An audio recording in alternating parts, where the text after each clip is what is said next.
Assalamualaikum warahmatullahi wabarakatuh. Salam sejahtera untuk kita semua. Mari kita panjatkan puji dan syukur atas nikmat yang Allah limpahkan sehingga kita bisa berkumpul dalam keadaan sehat pada kesempatan kali ini. Perkenalkan, nama saya Doni Irawan selaku moderator dari kelompok ini yang akan memandu pembahasan materi. Selain saya ada anggota lain yang bergabung, yaitu Najla Maharani Dewi, Nur Alfisari, Alfiana Rahmawati Gunawan, Muhammad Fajar Mutakin, Afni Izah Afkarina. Pada kesempatan kali ini, kami akan menyampaikan sebuah materi yang berjudul Pengenalan Objek dan Kelas dalam Pemrograman Berorientasi Objek. Sebelumnya kami ucapkan terima kasih kepada yang terhormat Bapak Jumail selaku dosen pengampu mata kuliah pemrograman berorientasi objek, dan juga saya ucapkan terima kasih kepada teman-teman. Sebelum kita masuk kepada pembahasan, perlu diketahui ada poin penting yang nantinya akan kami bahas. Poin yang pertama ada mengenai apa itu pemrograman berorientasi objek. Poin yang kedua, keunggulan pemrograman berorientasi objek. Poin yang ketiga ada kelemahan pemrograman berorientasi objek. Begitu seterusnya sampai poin ketujuh yang akan kami bahas di materi ini. Baiklah, untuk mempersingkat waktu, langsung saja kita masuk ke materi yang pertama mengenai apa itu pemrograman berorientasi objek yang akan dijelaskan oleh saya sendiri. Pemrograman berorientasi objek atau OOP. Menurut dosen, pemrograman berorientasi objek merupakan metode yang berorientasi terhadap objek, di mana semua data maupun fungsi didefinisikan ke dalam beberapa kelas atau objek yang tujuannya yaitu saling bekerja sama untuk memecahkan suatu masalah. Metode ini biasa dikenal dengan istilah OOP, Object Oriented Programming.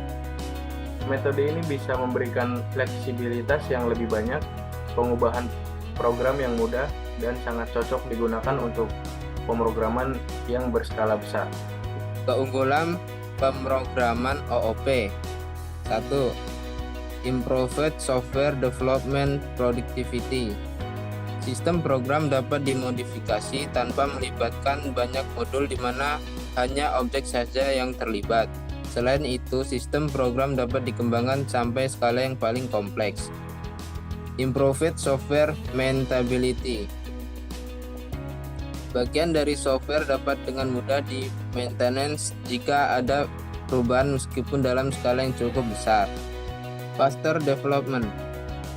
Metode ini didukung oleh banyak library objek, sehingga mempercepat penyelesaian program dan juga proyek berikutnya. Lower Cost of Development. Termasuk bagian dari faster development yang digunakan untuk mengurangi biaya pengembangan ketika membuat sebuah program. Higher Quality Software merupakan bagian dari faster development yang dapat memberikan banyak waktu dan juga sumber daya yang akan digunakan untuk memverifikasi software. Kelemahan program berorientasi objek.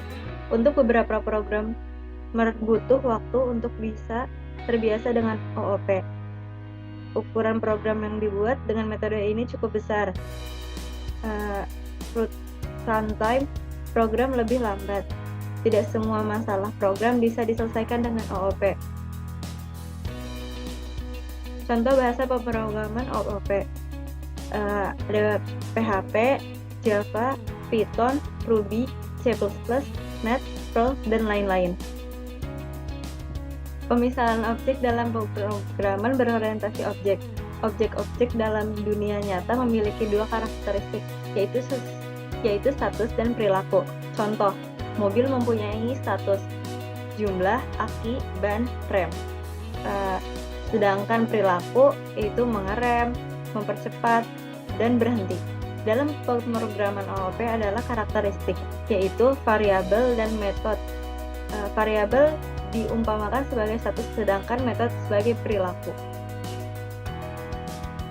Karakteristik pemrograman berorientasi objek. Yang pertama ada enkapsulasi atau pembungkusan, yang merupakan pelindung program dan data yang sedang diolah. Enkapsulasi mendefinisikan perilaku yang melindungi program dan data agar tidak diakses secara sembarangan oleh orang lain. Dan yang kedua ada inheritansi, yaitu objek-objek yang ada di sekitar kita dan objek-objek yang saling terhubung secara hierarki. Contohnya lingkaran dan bujur sangkar adalah turunan dari bentuk dua dimensi dan bentuk dua dimensi adalah turunan dari gambar. Lingkaran dan bujur sangkar mewarisi inherit sifat-sifat dari bentuk dua dimensi, juga mewarisi sifat-sifat dari objek gambar. Lingkaran dan bujur sangkar dapat diikatkan sebagai subkelas dari bentuk dua dimensi. Sedangkan bentuk tiga dimensi adalah superkelas dari bola, piramida, dan seterusnya. Istilah-istilah dalam pemrograman berorientasi objek, yaitu ada dua. Yang pertama itu kelas. Kelas merupakan cetakan dari sebuah objek. Kelas berisi kode-kode yang menjelaskan bagaimana sebuah objek akan berperilaku dan berinteraksi satu sama lain. Jadi, dalam istilah mudahnya, kelas adalah sebuah kerangka untuk menaruh semua objek dengan tujuan tertentu atau fungsi yang tertentu. Nah, dari penjelasan di atas itu kita bisa ambil pemisalan sebuah objek mobil. Nah, di mobil itu kelasnya itu adalah kerangka mobilnya. Terus objek. Dalam dunia pemrograman, objek diartikan sebagai bagian dari sebuah program, di mana di dalamnya dihubungkan beberapa variabel dan metode yang saling berkaitan satu sama lain. Dalam arti lainnya, objek adalah hal yang bisa dibedakan antara hal yang satu dengan hal yang lainnya. Di sini misalnya tuh kayak kalau mobil kan itu kerangkanya ada banyak, ya gitu. Tapi yang buat beda itu kayak kan jenis mobil itu ada banyak, kayak mobil sport, mobil pribadi, truk, pick up, atau bis, atau macam lainnya. Itu yang disebut sama dengan objek. Yang keempat ada atribut.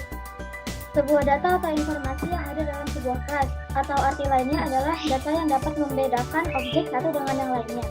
Dari permisalan mobil tadi bisa ditangkap bahwa mobil itu kan ada banyak mereknya, yaitu ada merek Toyota, Daihatsu, Hindia, dan bisa membedakan warna juga. Yang keempat ada metode. Metode atau metode adalah tindakan atau perilaku yang dapat dilakukan oleh sebuah objek di dalam sebuah kelas. Metode mempresentasikan cara kerja atau bagaimana objek tersebut dapat beroperasi atau berjalan. Metode dapat diakses dengan 3 jenis user atau modifier. Jadi metode adalah apa yang dilakukan oleh sebuah objek. Jadi metode ini adalah sebuah penggerak. Misalnya mobil bisa maju, bisa mundur, dan atau bisa berhenti.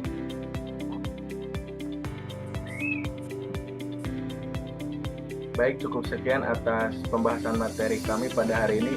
Terima kasih kepada anggota atas penyampaiannya. Kurang lebihnya mohon maaf. Wassalamualaikum warahmatullahi wabarakatuh.